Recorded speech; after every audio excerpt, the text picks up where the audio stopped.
Nagsalita na si Representative Toby Chanco tungkol kay Zaldico sa 100 billion budget insertion scandal. Pag-usapan natin.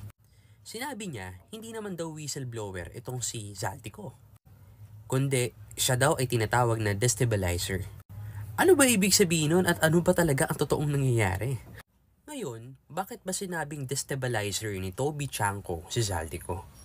Sabi ni Representative Chanco, kung totoong gusto mo ng accountability, mag-file ka ng kaso at magsalita ka under oath.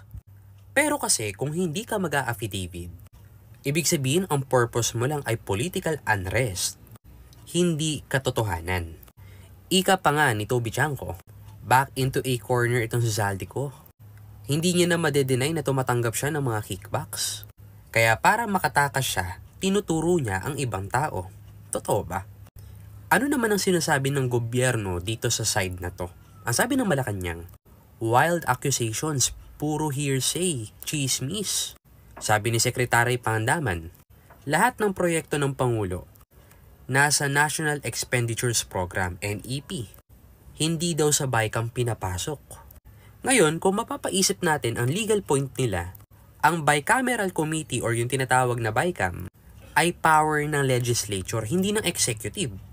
So ibig sabihin pala kung merong insertions, trabaho pala ng Kongreso at hindi ng Pangulo.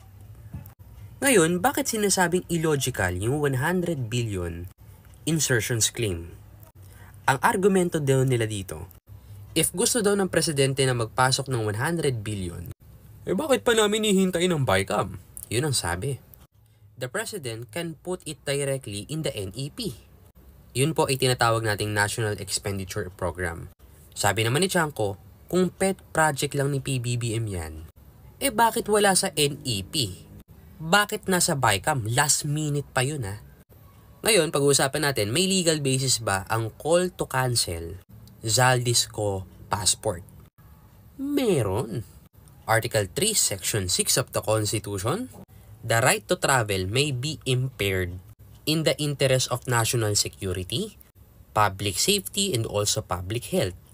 So, ibig sabihin pala, kung ang pag-alis o pananatili niya doon sa abroad ay nagiging national security risk, the DFA can restrict or cancel yung pasaporte niya.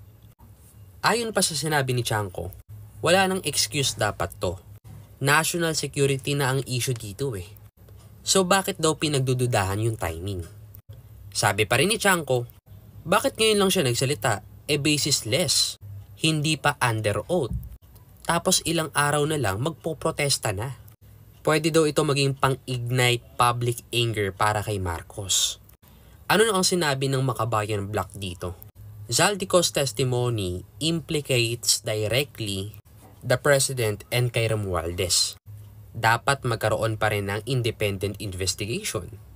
Pero tandaan po natin, hindi pa po ito under oath. Yun lang naman yun eh, kasi sa bandang huli, ang hanap naman namin taong bayan yung katotohanan. Hindi drama, hindi destabilization. Yun lang no. Peace out sa inyo.